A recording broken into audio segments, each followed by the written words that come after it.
Hello everyone, welcome to my latest video.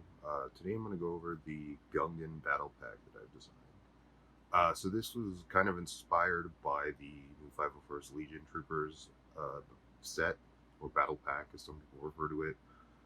So I've made it kind of two mini builds with 4 soldiers for the Gungan side and 2 battle droids again. This is just how I set it up. Again, minifigures are not included in the instructions because it kind of inflates the cost of parts. But I'll show like some recommended figs at the end. It has 208 pieces and consists of 2 builds: the Kaadu and the Gungan Cannon. And so we can go over each of those quickly. So the Kaadu is kind of an upgrade from the old one. You may have seen I have another one here for comparison. This one is much bigger, maybe a little bigger than minifig scale, but also way more detailed and playable. It stands up pretty well. You can get some poses out of it too, although sometimes it will fall over. You just have to try to be able to set it right. Like there, you have the legs staggered, it stands up. So yeah, you can rotate the legs. There's a lot of degrees of freedom here, although not all of them look quite natural. Tail can flick up and down. And then the head and neck are fully opposable, so you can move the head around and the neck as well.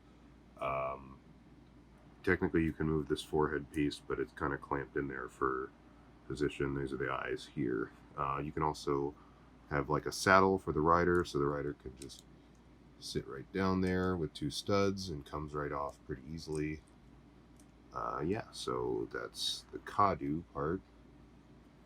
So the second part is the cannon. It's based off an old Hasbro cannon design for Gungans. I had it when I was little, and if you were either young then or a Phantom Menace collector, you may have had it too. I'll post a picture on screen for comparison. But it features a couple play features. So first thing is it's on this swivel mount, and on the base is pretty sturdy. It's got a Technic rod in there just to hold it together so it doesn't come apart too easy. You can kind of pivot it up and down a bit. Not much room here because the Gungan kind of blocks it, but and the other cool feature of this thing, it had these sort of prongs that would open up when you wanted to fire the cannon, so I've also made that possible. So you can open up these 4. Kind of creates this cool claw. You can imagine with that what you want. Also, the control panel, you can move up and down just a little bit. Pretty locked into place here, actually. But yeah, you can just attach your Gungan there like I had before.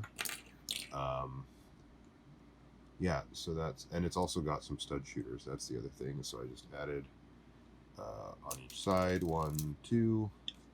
And they still work pretty well. You just have to kind of slide these fins down just a little bit so they don't block the stud shooters, even though sometimes if it's blocking, it still fires pretty straight. So that is the cannon.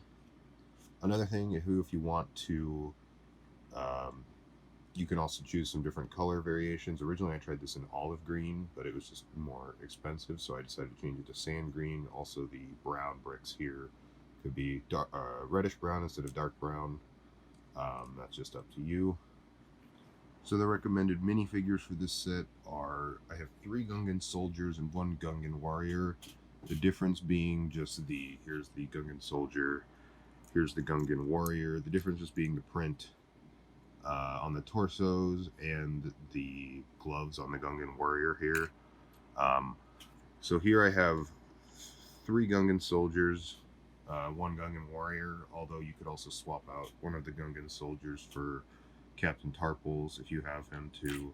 A lot of people don't like named characters in battle packs, so I figured I would kind of cautionarily recommend him if you're on that bandwagon. Also, 2 battle droids. I've included backpacks just so they're more accurate to the Phantom Menace, and if you want to put even the levers on them like they used to have them or in the Star Wars games, you could do that as well. Oops. I've also just given some, like, one custom one I've kind of done, not quite, is I gave him this tan satchel, and he's holding one of the Boomas, the kind of electric bombs that they throw, and so I just thought the satchel would be good because you know, they carried them in the bags like that. And plus these shields can be kind of hard to come by on Bricklink, so it's up to you unless you had some from before. The dark brown spears are pretty cheap though, so definitely do those. So that's it for my overview of the Gungan Battle Pack. Again, like, I like to try to make as Lego official looking sets as possible. The instructions should be available on Bricklink pretty soon. The parts cost roughly $26. I ordered them directly from Lego. They're a little behind right now, so they took about a month to show up, which is why there's been a big lapse in videos here. But I got plenty more MOCs in the way, and if you haven't seen my other MOCs, please check them out on my YouTube or Rebrickable. I'm trying to get an Instagram up as well, so we'll see how that goes. So thanks guys for watching, and I will see you in the next video.